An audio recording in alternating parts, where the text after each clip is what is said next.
Hello everyone, welcome to another episode of Hymnology, a show about psalms, hymns, and spiritual songs and the people who sing them. My name is Sawyer. So it is now the season of Lent. What is Lent? Well, that is our topic today. You may be in a denomination, a tradition that celebrates Lent every single year leading up to Easter. Maybe you're in a tradition who thinks that maybe this is not something that we should be practicing. Or maybe you simply never have heard of the term Lent before and you're wondering what it is exactly. Well, today my guest is Ryan Flanigan of Liturgical Folk. And Ryan has several albums, but one of his albums is specifically called Lent, and it walks you through the season of Lent, beginning with Ash Wednesday all the way down to Easter Eve. And we had a great conversation about the history of his group, kind of where their inspiration for their songs comes from, but also we transition into a time of what is Lent, why we should celebrate Lent, and we go through his album of Lent. So I hope you enjoy this interview with Ryan Flanigan of Liturgical Folk. Well, welcome everyone to another episode of Hymnology. I have with me my guest today from Liturgical Folk, Ryan Flanigan. Thank you so much for joining me, Ryan. It is my pleasure. Thanks for asking me. Yeah.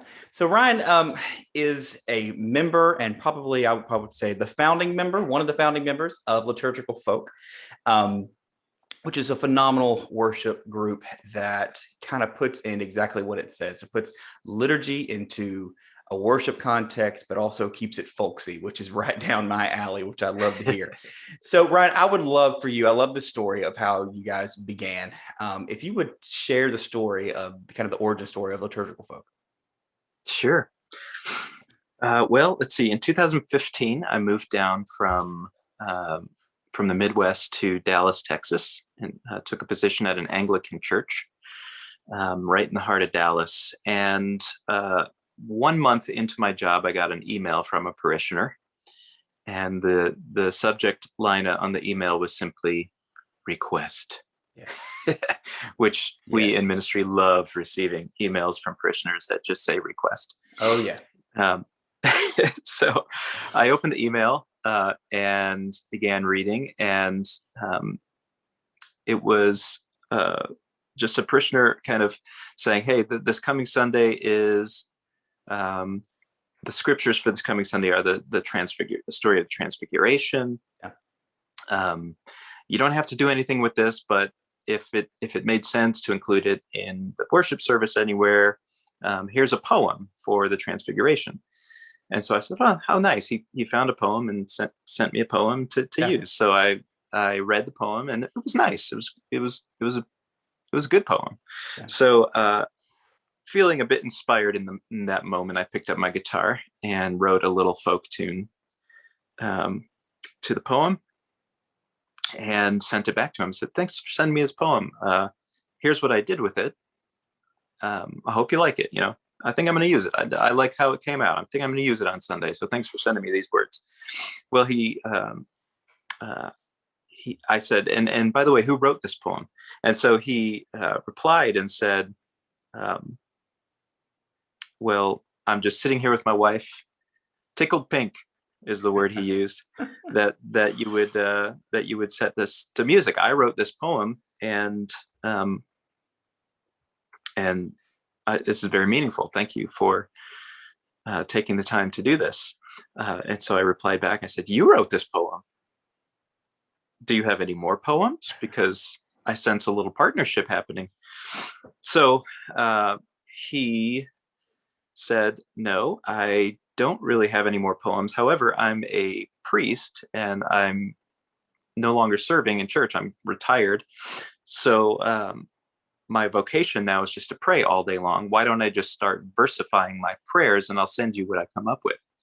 So he did. He started sending me poem after poem, and mostly metrical. Occasionally he'd, go a bit more abstract or non-metrical. And I just started writing tunes to all these poems. And before we knew it, we had a couple dozen songs, hymns, and we were using several of them in church. And finally people in church were like, are you going to do anything with this? Are you going to record these? Can you record these? I want to sing these in my car. I want to sing these at home. Yeah. So I was like, well, I don't know. Well, right around that time, through a series of relationships, I was connected to Isaac Wardell. Right. Yeah. And he really liked the story and he liked the music. So we raised a bunch of money and went and recorded our first album of hymns. And at the same time, I was, as a father of young children, I was trying to teach my kids how to pray. And the best way I could do that was to set the prayers from the prayer book to music, so that they could learn the prayers and sing them. So I had, on the one hand, I had a stockpile of these new hymns that we were writing. And on the other hand, I had these, this service music or liturgical settings for the liturgy. And I was like, do you think we can record 2 albums at once? Yeah. And he's like, sure, it'll be more efficient. So we knocked out, I think we recorded 26 songs in 36 hours or something like that. And released both volumes 1 and 2 at the same time in 2017. And was that Edenland and Table Settings? Table Settings. Yeah. Okay. Yep. Yeah. So Table Settings, we ended up making volume 1. Okay. And Edenland is volume 2. Yeah. Okay. And I remember you saying before, Edenland was a little different than Table Settings, kind of in the formation of the writing. Kind of what was the story behind Edenland?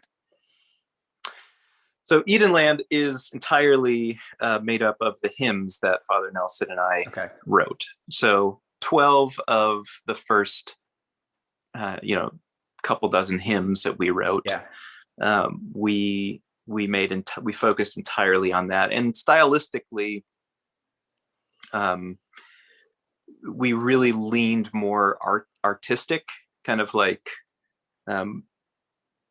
really tried to make something beautiful instrumentally, and just kind of paint kind of sonic landscapes with because the words were so beautiful. The words were written by a priest who had been serving in the church for 50 years, blessing people at the rail, receiving Holy Eucharist and burying and marrying, and this seasoned man of God, who was also very deeply theological, very well studied, and he was just writing beautiful words. So we felt like the music warranted an equal amount of depth and artistry, whereas Table Settings was a lot more simple. Most of the songs are simple enough for kids to sing. Yeah. Although, and your kids sing some of them, don't they? They do, yeah. I'm trying to think. On Table Settings, yes, they sing. One of the table grace, the grace at meals. Okay. We recorded it on our iPhone actually, and fun.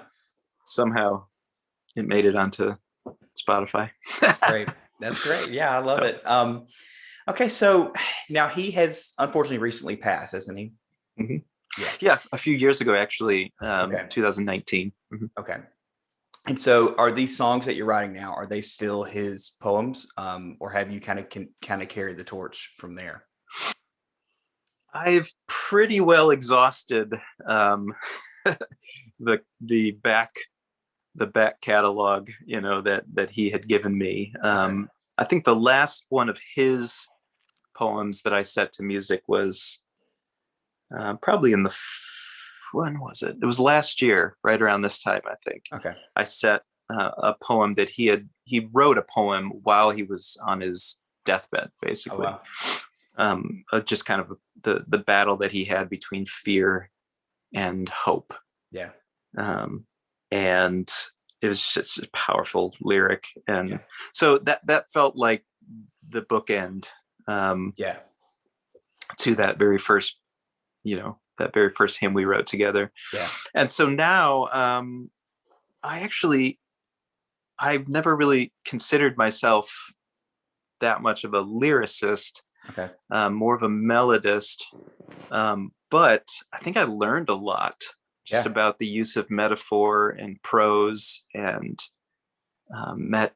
meter and rhyme from him, kind of more intuitively than anything, just by singing and reading his so much of his beautiful work, that I've recently started dabbling myself in a bit of poetry.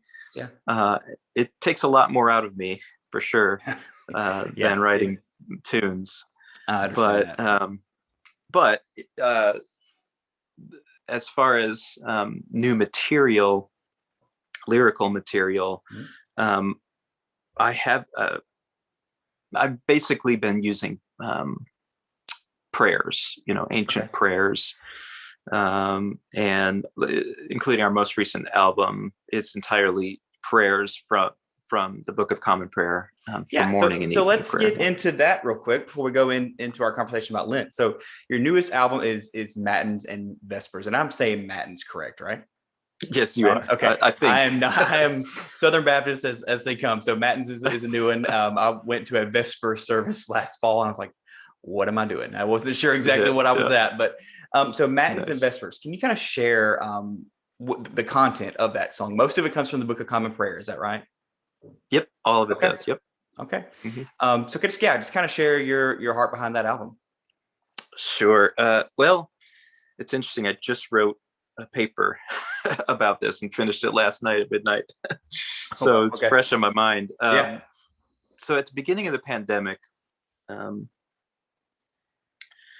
we as a family, we I don't know if this was probably more accidental than intentional, but we knew that in isolation we were not going to be able to commune as much with other believers, fellowship with other believers, pray even with other believers, or worship. And so we, in the past, we'd gone through seasons of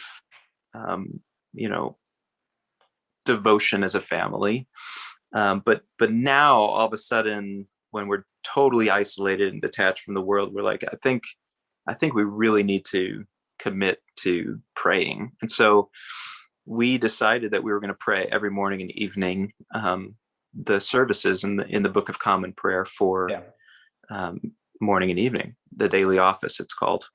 Right. And it was hard, it was grueling. It was a lot of times, most days the kids would complain, at least one of three kids. You're going to. And probably half of the days the parents would complain as well. It was not an easy thing to do. But we had also recently, before the pandemic, been gifted with a beautiful piano that we just put right in the middle of our house. And so our life was just entirely saturated with prayer and creativity. And so we would, in order to make the prayers a little bit more accessible, palatable, my son and I actually started writing tunes for the prayers for morning and evening prayer. We'd already done a few songs like on our other albums that we could use for prayer services, but we thought specifically, since this is what we're doing so much, it'd be nice to be able to sing as much of this service as these services as we can. So my son actually was the impetus for this album. He wrote, and when he was 11 years old, he composed a setting to the Confession, which begins morning and evening prayer. Just right there. Wow. Isn't that great?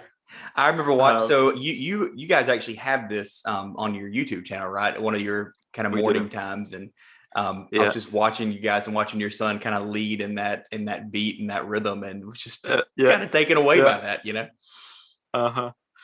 It doesn't, it doesn't take long to establish a habit and to learn something. You know what I mean? Oh yeah.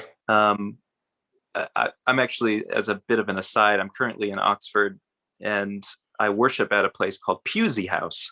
And it's a very high Anglo-Catholic community. Yeah. And the first evening prayer service I went to, it was entirely sung.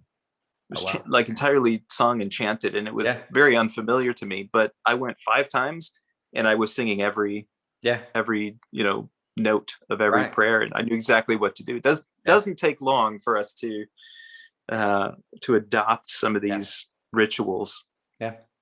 These good rituals.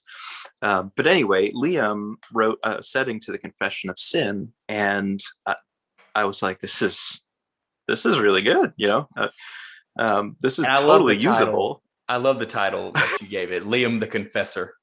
I love it.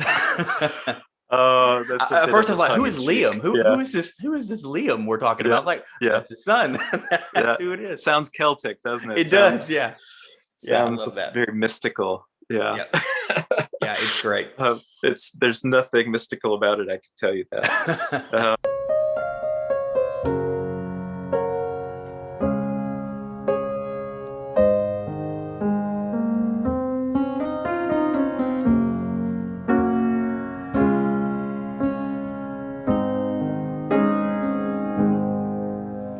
Most merciful God, we confess that we have sinned against you in thought, word, and deed, by what we have done and by what we have left undone.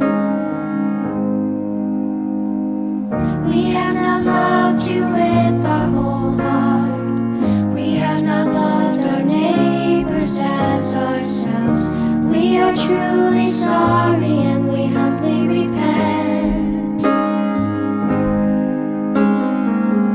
For the sake of your Son, Jesus Christ, have mercy on us and forgive us, that we may delight in your will and walk in your ways, to the glory of your name.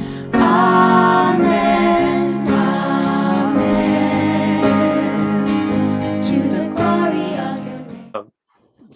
But yeah, he wrote the setting to the confession, and then I was inspired, so I wrote, I can't remember what I wrote, the first of the other 8 songs or 7 songs, but before we knew it, we had a nice little collection, and it broke up pretty nicely into 4 songs for morning prayer, or matins, and 4 songs for vespers, evening prayer. And a couple of them could be used in either service. Right. And the 2, and I know this is just the first 2 on the album, but the 2 that really stand out to me the most, and I think especially Cavern stands out to me because when I go through the Book of Common Prayer, we see that right out the gate. And to be honest, like, I'm new to it. I'm not Anglican, but I've just kind of have started going through the Book of Common Prayer, and I was like, I've heard these words before. When I was reading it, it's like, where have I heard these before? It's like, oh, there we go. Now I get what it is. So for somebody who has no clue what we're talking about when we say Book of Common Prayer, can you explain that just a little bit before we go on to Lent? Sure. I'll do the best I can. I'm currently in the absolute, I'm in the town right now where the Book of Common Prayer was written. Right. So you became Anglican as you went to Dallas. Is that right? Like, was that your first experience with that? Well, I officially was confirmed as an Anglican in Dallas, but I studied with Robert Weber when I was in seminary in 2005, 2006. Okay.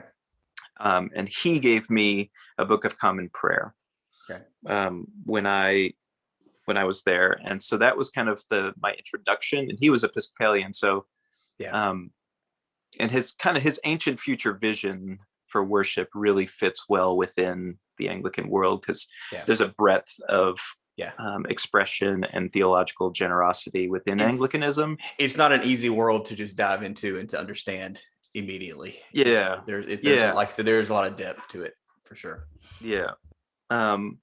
So that was my introduction. But and so going from there, you start writing this music, and now you have an album of the Book of Common Prayer, or prayers from it. So just kind of explain what that book actually is. At the Book of Common Prayer. It is. So Thomas Cranmer, the Archbishop of Canterbury, I believe, back in the 1500s, basically compiled a bunch of ancient prayers and scripture texts into services, worship services. The daily office. So the prayer is basically organized by time, right? So daily, weekly, seasonally, and annually, right? So you've got seasons, time. As Christians, we have a calendar. We live. We get our cues for worship for our lives from the life of Jesus, right? So, from Advent from his birth through his death, resurrection, ascension, Pentecost. Even if all you do is Christmas and Easter, you still have that calendar that you may not realize or not.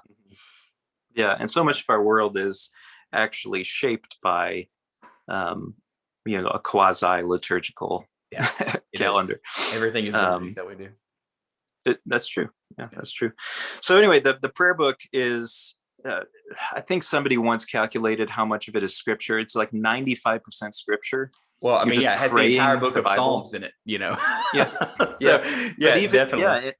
And within the services themselves, morning prayer, evening prayer, Holy Eucharist, Holy Baptism, all these beautiful liturgies, so much of it is just scripture, right? So it'd be one thing to pick up a Bible and to try to pray it, right? And that was actually Cranmer's idea, right? In the Reformation, this recovery of the truth of the Holy Scriptures, he thought that one of the best ways to recover a vibrant value of the Holy Scriptures, practice of the Holy Scriptures, was to pray them. So I guess if I could put it as succinctly as possible, the Book of Common Prayer is a book that enables us to pray the Scriptures. Right. And it can be intimidating. I'll be honest. It took me about a year to actually get a good grasp of what it even is. And then just this year, actually going through the morning, evening prayer. And depending on which one you use, I feel like the ACNA 2019 one has several different times of prayer, but really and truly, this right here is what your daily office, and then you have this to figure out what to do. So you only use such a small piece of it, and obviously you cycle through the prayers and the Psalms, but it's so good to hear it to music because it really kind of helps you just take it in a different way, because it can be so intimidating. It's kind of like it's kind of like opening up a just like a manual that is completely flipped around in a way, but just like learning. If I can say something about that, I think part of the reason why it's intimidating is because we live in such a highly individualized culture, in which our personal devotion is kind of valued above all else in our spirituality. And it wouldn't be as intimidating if you went to a community like I did here, right? And after 5 times, I knew exactly what to do. And so I think discipleship at its base is learning from somebody else how to do something, right? So it wouldn't be as intimidating, I think, if somebody kind of just showed us exactly what to do, like Jesus did with his disciples. And see, I didn't quite have that. I was kind of blessed. There was when the church that I was at before, there was a little house, and it was a tiny little place, and it was an Anglican church, and and his name was Father John, and he kind of sent me a few emails back and forth and talked to him a little bit, but guided me just enough to kind of get me going. But even then, you look into say, okay, well, now what version do I use? And almost kind of to where you have like a Bible version deal going on. And just out of curiosity for our listeners, which version do you go through for your family time, for your family worship time? Yeah, we use the 1979 Oxford, New York Oxford Book of Common Prayer. And that's just because that's the one that Bob Weber gave me all those years ago. And then our church in Dallas used that one and still uses Okay. it. But here at Pusey House, we actually use the 1662. Okay. It's very archaic. Well, and that's the one that and- like IVP University Press just put this one out, and like this was the prettiest one that I found on the shelf, and I was like, I think I'll go with that one. Yeah. And yeah, I'm definitely learning that this is the more KJV type Yes, for version. sure. Right. But the new one, the new ACNA 2019 is actually based off of the 1662. Yeah, and it's more based off of the 1928, which is based off of the 1662. Yeah, and like the Bible translation is the ESV and that kind of thing. So it definitely is one to, if you're used to reading more of a contemporary language, that would definitely be where we are.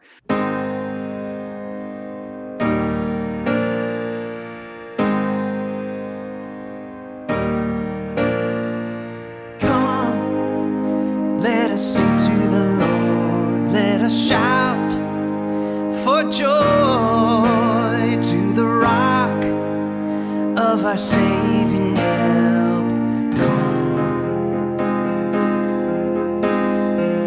Come with thanksgiving and psalms, let us raise our voice to the source of our present help.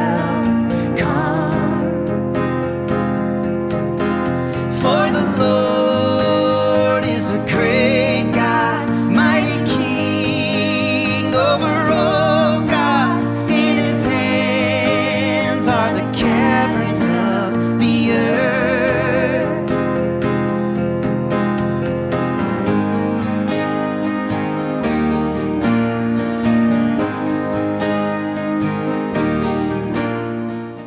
Well, okay, so let's go into Lent. Now, Lent might be a word that is completely foreign to some of my listeners, especially Ash Wednesday, which we just had. So your album did you have Lent before Matins and Vespers? Was that directly before? Yeah. So Lent was volume 4, actually. Lent was our 4th volume. Yeah. Okay, so right before Matins and Vespers, you had an album out called Lent. And can you just kind of let's see how we're going to do this. Let's explain what Lent is first, and then we'll go through the album. So, what is Lent to someone who has no idea? Lent is a word that means springtime. Okay. It just basically, again, it just marks the season, what's happening outside in the weather. Yeah. The turning of the leaves. Within the church year, what happens during springtime is Easter, right? That's when all the pastel colors and peeps and chocolate candies come out on the shelves at Target, and so Lent, however, is for Christians is a season of preparation for Easter. Okay. And so it's based on the biblical stories of Jesus being driven by the Spirit into the wilderness to be tempted. And he spent 40 days in the wilderness. And it's also based on the 40 years that the nation of Israel spent in the wilderness. So Lent it is rooted in Scripture. Yes, very much. Okay. Yes. And so we walk with Jesus through 40 days of fasting and prayer to enter then with him into his death on Good Friday, as we are crucified with Christ, and then to be risen with him on Easter. And so, it's I wrote a little thing about what is Lent a while back, which maybe you can post in the notes. But is that on your website? I'll send it to you, or sounds good. Send a link to you. But basically, the rhetorical phrase in that is, Lent is a season for us to renounce and reorder our rhythms into Christ. Okay. To renounce and reorder our rhythms into Christ. It's basically spring cleaning for the soul. Okay, so it's kind of a retuning, kind of getting back in. So primarily based on fasting and prayer. Yeah, because that's what Jesus did. Yeah. Exactly. Okay, so who typically practices this? Obviously, you were in the Anglican tradition. Mm-hmm. I was in the Methodist tradition for a little while, and we practiced, like, we got our ashes and did the whole thing, Mm-hmm. and I loved it. So where does this kind of stem from traditionally? Oh man, I'm not a historian, but yeah, I think the ashes are rooted in kind of a Jewish, the idea of mourning, right, with sackcloth and ashes, Right. and so there's a penitential. Ashes are a season or a symbol of mortality. Okay. Our own mortality. From dust we came, and to dust we shall return. Right. But also a sign of mourning or penitence, mourning our sinfulness, right? Yeah. So we plead for the mercy of God, like David in Psalm 51. Right? Have mercy on me, Lord, according to your loving kindness. Right. Blot out all of my transgressions. So yeah. Okay. I'd say that's where it came from. Okay. All right. So let's go into the album now, Lent. It is a wonderful album, and with Wednesday being Ash Wednesday, I mean, I think I just had Ash Wednesday on repeat, the song on repeat for most of the day. Just loved it, and just the first couple of lines of that song, I mean, it just truly gets you ready for that day. Whether you celebrate, whether you practice the ashes or not, we do not. So I was able to at least participate in that way. And so let's talk about the album of Lent. What was the process behind writing it? What was the heart behind it? Okay, so after Nelson and I wrote our first set of hymns, I think he sent me it might have been Ash Wednesday. He sent me a couple Ash Wednesday poems that he had been working on as we were approaching Lent, I think in 2000, it might have been 2017, maybe 2018. Okay. And I had just had the idea. I'm like, hey, there are services. There are several services throughout the season of Lent. Yeah. Not only the big ones like Ash Wednesday and then Palm Sunday, Maundy Thursday, Good Friday, but also every Sunday is a important day in the season of Lent. Yeah. And so I said there are roughly 10 days with dedicated prayers for each day, prayers and scriptures assigned to each of these days in Lent. Okay. Could you write a poem and for each service in the season of Lent? He said, sure. So of course I can. I just pray all day long. Yeah, that's right. And so he did. And so I started setting them to music, but this time in the spirit of collaboration, I started inviting some of my friends, because I felt like I had this treasure and I didn't want to keep it all to myself. So I think about 4 or 5 others co-tuned. I invited them into co-tuning some of Nelson's hymns with me, including Matt Papa. Okay. Co-tuned one with me. Matt McCauley. I don't know if you know him up in the name is familiar. Yeah, we co-tuned a couple. And then we set these hymns. Yep. So just going through the album, starts off on Ash Wednesday with Ash Wednesday's Early Morn, which is essentially, to me, I mean, if you've ever been a part of an Ash Wednesday service and you hear this song, you can just almost imagine the service happening wherever you experience that service at. It is Ash Wednesday's early morn. The old, the young, the newly born. I mean, it's a perfect imagery of that service. It is Ash Wednesday's early morn. The old, the young, the newly born await the mark of Adam's dust.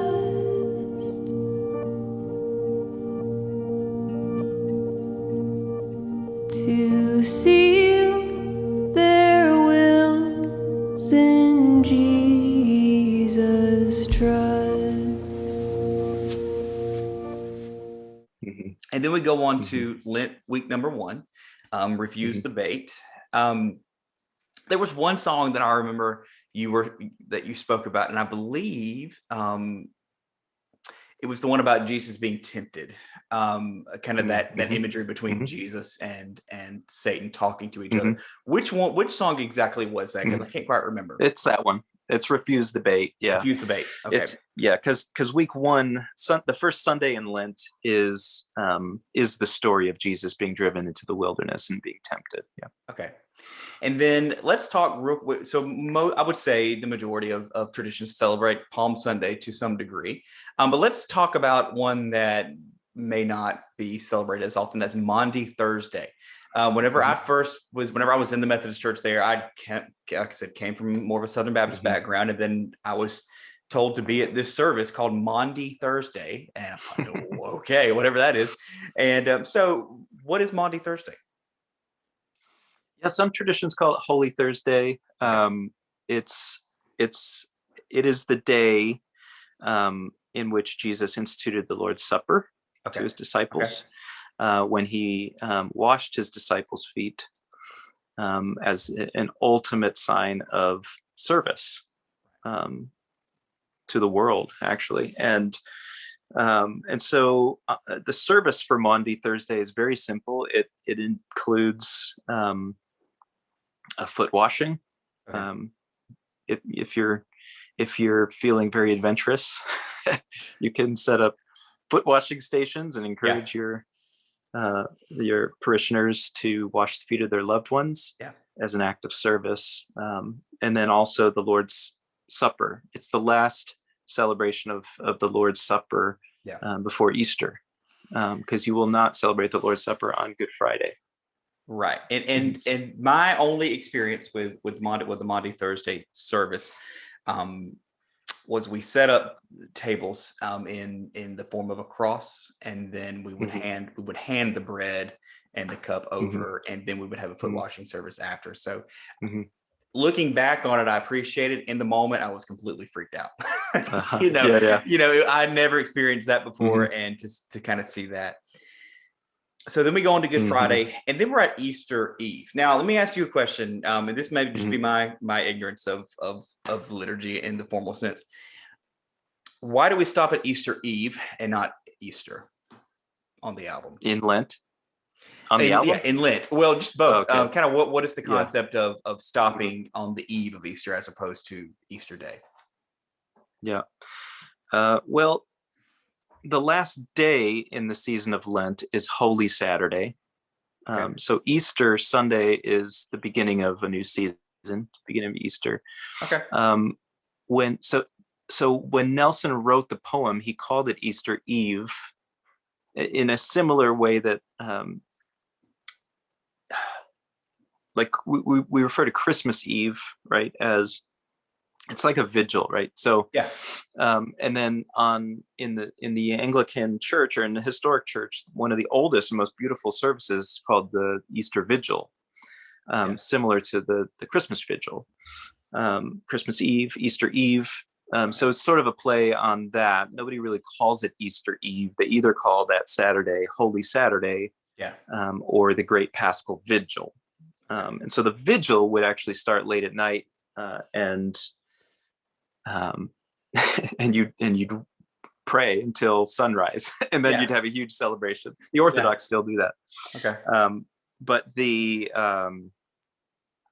But I think so. Nelson he combined some imagery of the burial of Christ with the resurrection of Christ in that song, and so it's sort of we didn't want to entirely neglect the resurrection on the album.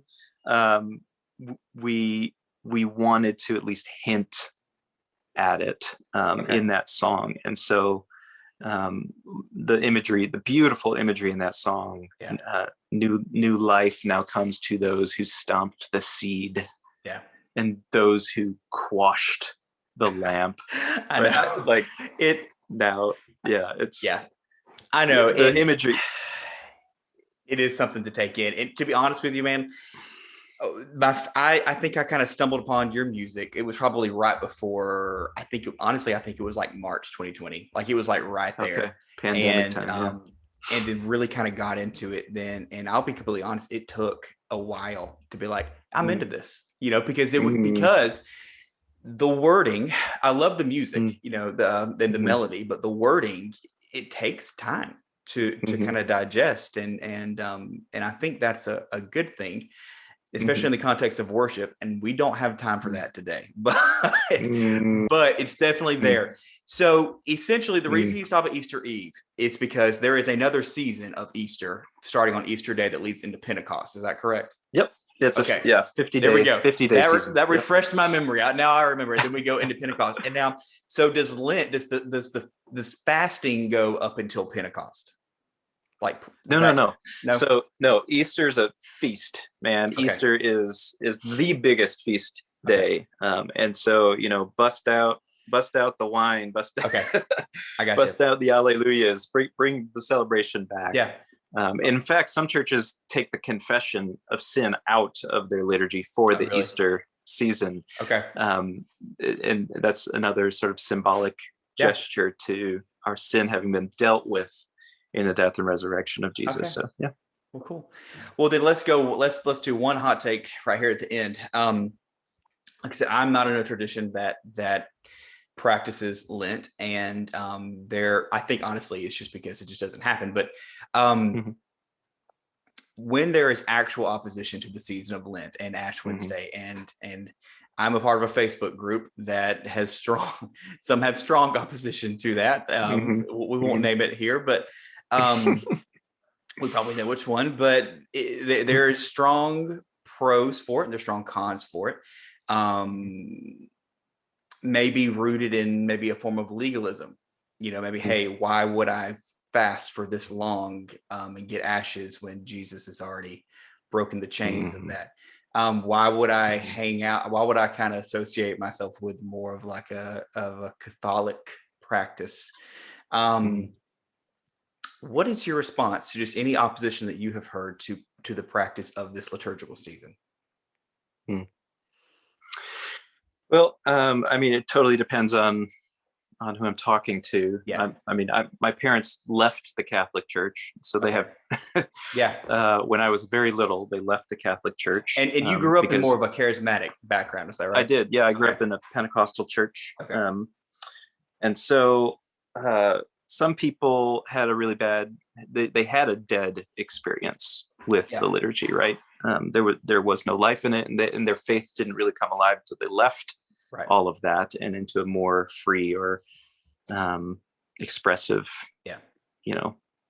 sort of culture. Right. And so I understand why there would be resistance based on your experience, somebody's experience with it.